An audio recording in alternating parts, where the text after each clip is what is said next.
Recientemente he subido un vídeo sobre este fenómeno viral del pequeño John y su obsesión con el acero cuadrado galvanizado. Échale un ojo al vídeo. Al pequeño John le gusta mucho el acero cuadrado galvanizado. Usando aceros cuadrados galvanizados, acero cuadrado galvanizado. La gente usó acero cuadrado galvanizado para con acero cuadrado galvanizado. Siguió un poco de acero galvanizado. Y yo, como tu químico de cabecera, tengo que explicarte qué es eso del acero galvanizado. El acero es una aleación de hierro, carbono y otros metales. El hierro, aunque es muy bueno para algunas cosas, se oxida muy fácil y es relativamente débil para según qué tipo de aplicaciones. Pero cuando se alea con carbono se vuelve muchísimo más resistente hasta el punto de que lo puede utilizar el pequeño John para hacer sus construcciones. Pero el acero aún así se puede oxidar en presencia de aire o de humedad, y eso es lo que se evita justamente con el galvanizado. En el acero galvanizado se ha depositado una fina capa de zinc que lo protege de la oxidación. Esta capa de zinc es mucho más resistente a la oxidación que el hierro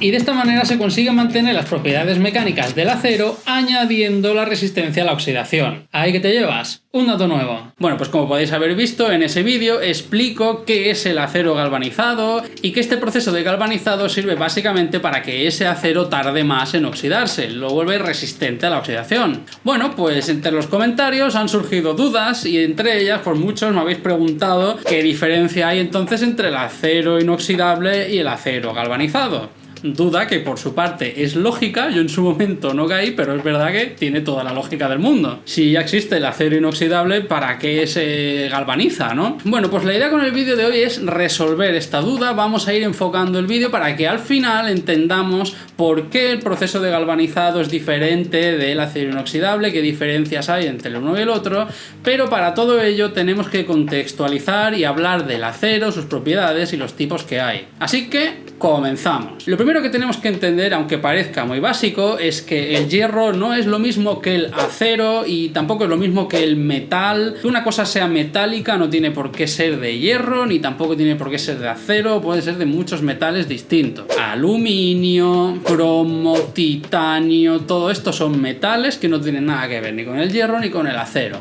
Y en particular el metal que nos interesa para el vídeo de hoy es el hierro. El hierro, como ya sabemos, se conoce desde el 3000 antes de Cristo. Es uno de los primeros metales en ser utilizados por la humanidad. Sin embargo, no ha sido hasta el siglo I antes de Cristo donde se han encontrado restos de acero.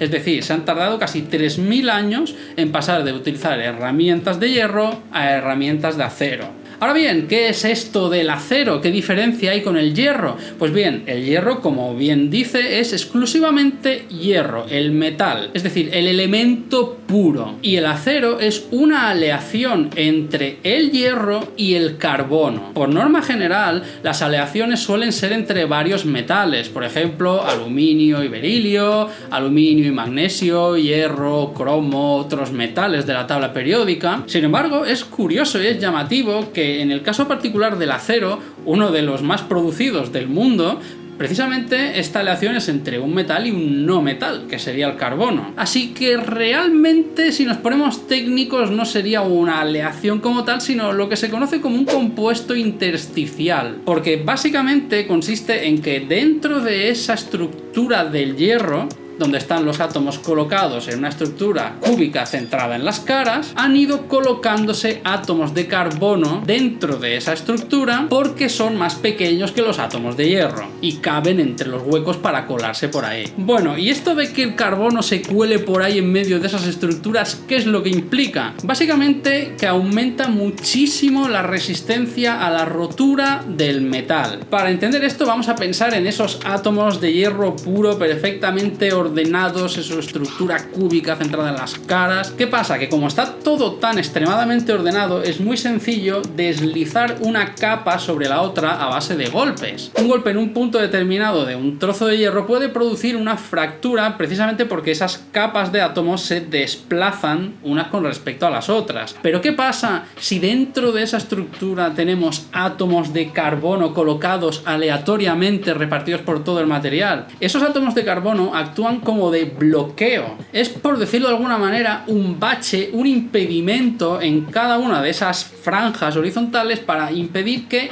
se desplacen horizontalmente, ya que tienen en medio algo que estorba. Y esto es la clave de por qué el acero es mucho más resistente a efectos mecánicos que el hierro. Normalmente, para obtener el acero con estas buenas propiedades, la proporción que hay que poner de carbono es de un 2,11%. Más cantidad de carbono da lugar a un acero que es un poco más frágil, de peor calidad y que va dedicado más a fundiciones. Básicamente tiene otras utilidades que no son las mismas que las del acero. Por ejemplo, al ser más frágiles no se pueden forjar y hay que moldearlas directamente. Por tanto, tienen otro tratamiento totalmente distinto. Y por cierto, toda esta industria que se encarga de la preparación del acero, de la obtención de acero a partir del hierro y del carbono y demás, es la que se llama industria siderúrgica. Y ya os lo dejo caer por aquí, algo que a mí me encantaría traer al canal en algún momento es una visita a una planta siderúrgica para vosotros, así que si os gustaría verlo, por favor ponedmelo en los comentarios que yo lo vea. Pero bueno, como os podéis imaginar, no queda todo aquí, y es que uno de los puntos más importantes del acero es que se le pueden seguir añadiendo cosas. Normalmente no son solo hierro y carbono,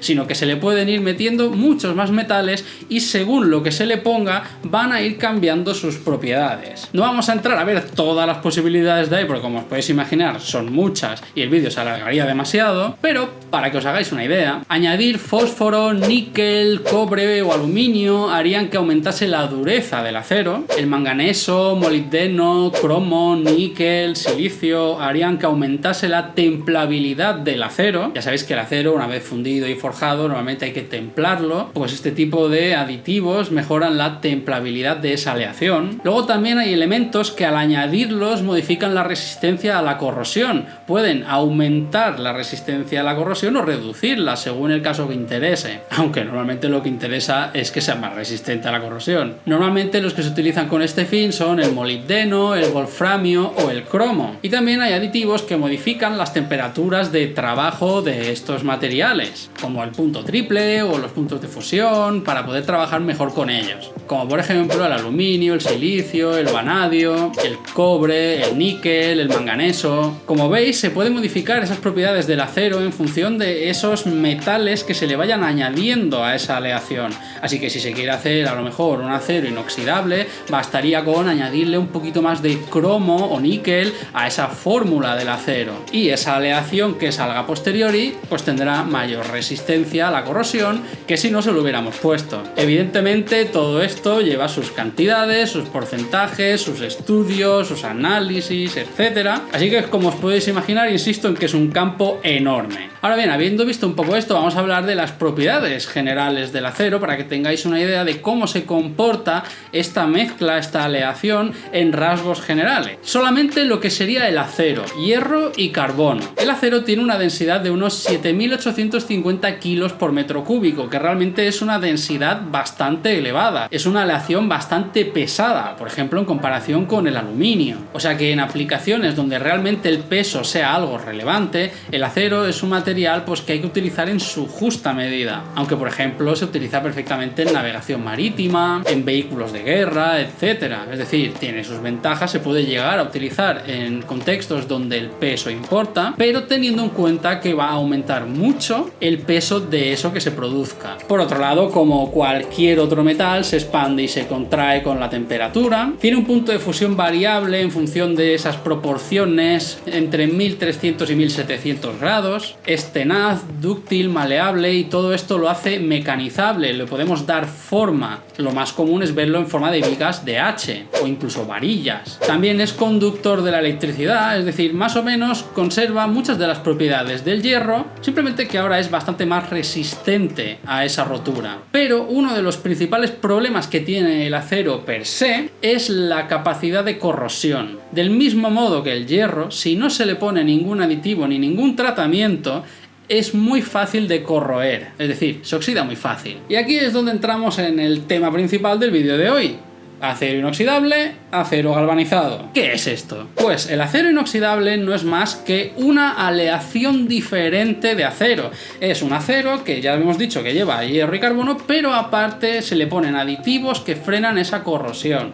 En particular suele ser cromo, más o menos un 10%, aunque se le pueden añadir otros aleantes que ayuden a mejorar otras propiedades. El cromo entra dentro de esa estructura de la aleación, es decir, está en el interior repartido en toda la aleación, tanto por fuera como por dentro, y funciona de modo que ese cromo que hay por fuera se oxida dando óxido de cromo y protegiendo lo que queda en el interior. Pero recordemos que es estructural, está repartido de manera homogénea tanto por fuera como por dentro de todo el acero. Es decir, si se rompiese, se pelase, se rascase por cualquier motivo, sigue habiendo cromo presente en todo el metal y volvería a formar esa capa manteniendo sus capacidades antioxidantes. Sin embargo, este procedimiento tiene algún problema, y es que, en primer lugar, el cromo es caro y se pone en un 10%. Entonces el acero inoxidable tiene un precio bastante más elevado que el acero, por este aditivo de cromo que lleva en tanta cantidad. Y hay contextos en los que no es necesario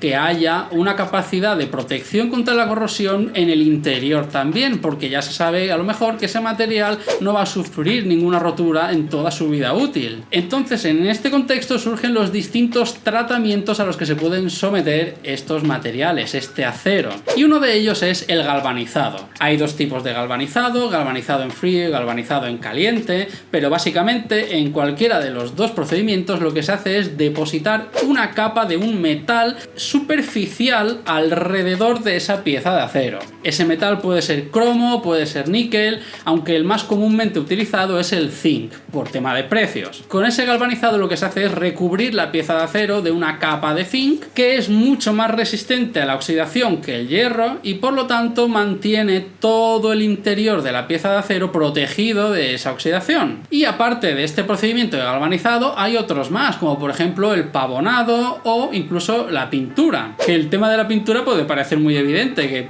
pintando sobre una superficie, pues claro, le estás añadiendo protección contra el aire, estás tapando de que le llegue el aire y se oxide. Pero es que esto va mucho más allá. Las pinturas anticorrosión ya llevan aditivos, llevan sustancias que reaccionan con el hierro formando compuestos que no se oxidan tan fácilmente y que no dejan pasar el aire al interior, protegiendo mucho más esa superficie de acero. Como digo, no vamos a entrar en mucho detalle de todas estas técnicas porque se nos alargaría mucho el vídeo, pero yo creo que con este vídeo nos puede quedar mucho más claro qué es el acero, qué diferencias hay entre los distintos tipos, qué tipo de aditivos se les añade para qué tipo de productos y sobre todo la duda principal, qué diferencia hay entre acero inoxidable y acero galvanizado. Básicamente, como habéis podido ver, el acero inoxidable es un acero muchísimo mejor de cara a lo que es la propia corrosión, ya que ese cromo, que es lo que protege de la corrosión, está repartido de manera uniforme por todo el material, tanto por fuera como por dentro. Sin embargo, esto eleva mucho el precio y hace que sea difícil de acceder, sobre todo para producciones en grandes cantidades. No se puede utilizar un acero inoxidable para hacer la estructura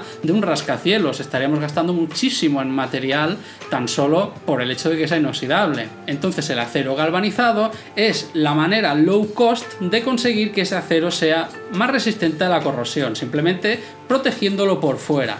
Si vamos a utilizar un acero para una construcción, que ya sabemos que es algo a lo que no le vamos a estar dando golpes porque está protegido por ladrillos, por cemento, por hormigón, etc., a lo mejor con un galvanizado ya nos es más que suficiente para que ese acero esté bien protegido. Y de una manera más económica podemos conseguir pues lo que queremos, que no se oxide. Pero por ejemplo, para utensilios de cocina como ollas, sartenes, donde vamos a estar a lo mejor rascando con cucharas, utensilios, donde se pueden llevar golpes, en ese caso es mucho más recomendable utilizar acero inoxidable, ya que de hecho la cocina, entre las temperaturas, la humedad, la sal, los distintos ácidos que pueden llevar los alimentos, es un contexto en el que esa corrosión es muy favorable, es muy fácil que se oxiden los utensilios de cocina a no ser que estén hechos de acero inoxidable. Así que bueno, espero que este vídeo ultra resumen de lo que son los aceros haya servido para que estéis un poquito más contextualizados de qué diferencia hay, cómo funcionan, y espero haber resuelto todas las dudas que haya podido generar